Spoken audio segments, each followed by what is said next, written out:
This is a video for how to do the required practical, finding the IV characteristics. This one's for an ohmic conductor. You also need to know how to do the experiment for other components.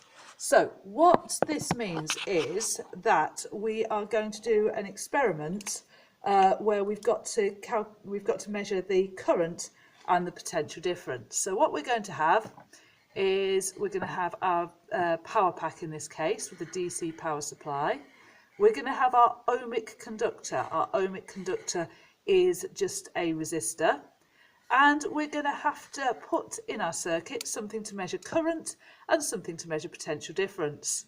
So what we'll do is an ammeter to measure the current and a voltmeter to measure the potential difference. Now, if we set this up, it'll all be fine, but we'll only get one set of readings of current and potential difference. So we need something in the circuit that we can change so that we can change the potential difference and therefore the current will change. That is going to be a variable resistor.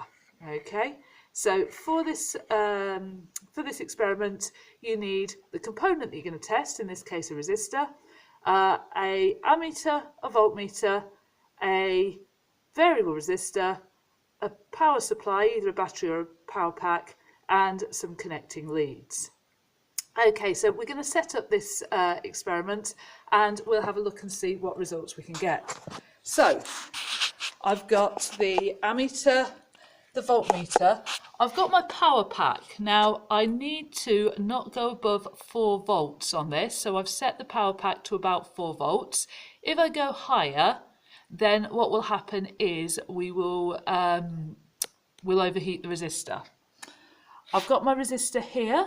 The resistor's in a component holder because if it's not, and you use crocodile clips, it's quite easy to break the bits of wire off the end. Now this is a ceramic resistor. Resistors usually look a little bit more different to this. However, the small tiny resistors you've got, they only work with tiny amounts of current, and we need quite a big current for the ammeter to be able to tell us, to give us a reading.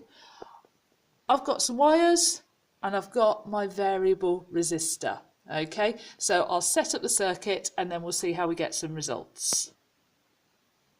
Okay, I've started to set up the circuit. You can see that I've got my power pack there. I've connected from the power pack to the ammeter here.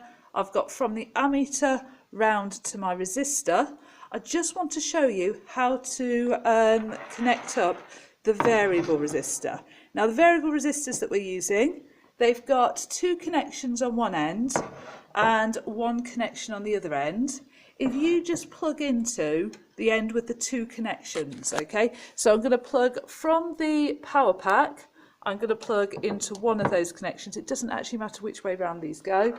And then from the resistor down here, I'm going to plug in to the other end of the variable resistor. Now at this point, you can turn your power pack on and you can just check that you're getting a reading for the current. Turn the power pack off once you've done that, because you don't want to leave this experiment on for longer than necessary, because the resistor could overheat. Now, there's one thing I've not put in the circuit yet, and that's the voltmeter. I'm putting that in last because it doesn't go in series, it goes in parallel, so the circuit should work without it. So connecting up the voltmeter, I'm just going to put it in, just connect it into the back of the resistor. Okay, I've connected up the voltmeter, so now our circuit should look the same as the circuit we've drawn. Just going to turn on the power pack just to check my readings, and you can see I've got a reading on the ammeter and I've got a reading on the voltmeter. Now, if any of those readings were negative, all I would have to do is switch around the connections to make them positive. So can you make sure that you're getting 2 positive readings on this experiment?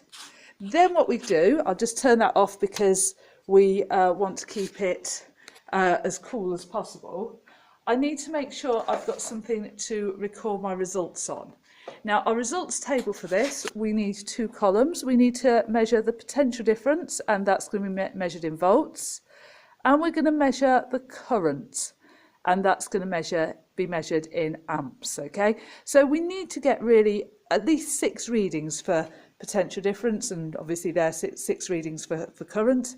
So we'll have a go at doing that. Now, to vary the variable resistor, we just slide this top bit along. So I'm going to take my first reading with this right at one end, and then I'm going to be moving it. It doesn't have to be sort of an exact distance, but it's going to be at least 6 or 7 different readings across it. So turning on the power pack, I can read that the first potential difference is 3.16. So I'll record that, 3.16. And the first current there is 0.31. And I'm going to turn that off while I write that down, 0.31. Okay, so that's my first reading. I'm going to move this down a little bit. And as we've said, we're going to take around 6 or 7 readings. So I'm going to move it to there. Turn on my power pack. I've got 2.82 and 0.27. So 2.82 and 0.27. Okay, and then turning it off again, I'm going to move this along another little bit and take another reading. Right, I've taken all the readings there, and if you need a set of results, if yours doesn't work perfectly for any reason, that's my results. Now what you've got to do next in this experiment is just check that the same thing happens when the current's reversed. The easiest way to reverse the current is to unplug these and pop them into the other connections. Okay, so we've connected it up to the DC current. I've just swapped those around. Okay, so I'm going to take another set of results when it's going in the opposite direction. So again, I need V, potential difference measured in volts. I need current measured in amps, and I'll take it all the way along to start with, all the way along to this end of the variable resistor to get started. Okay, so turning the circuit on now, can you see there's a difference? The current is negative 0.31 and the potential difference is negative 3.08. So 3.08 and negative 0.31. I'll get another set of results for all of this side. Okay, I've got a set of results for the negative results as well. So we're going to plot that on a graph.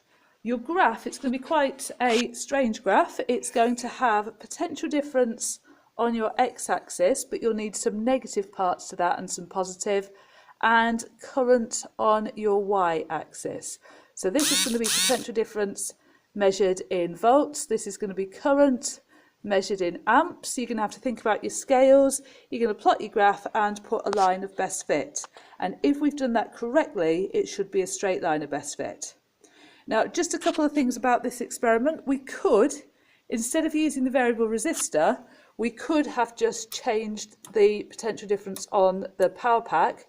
Problem with that is that we don't want to go over about 4 volts, because if we do, this resistor starts getting hot, okay, getting really, really hot. And so for safety, we're going to keep it under 4 volts by using that as our power pack setting and using the variable resistor.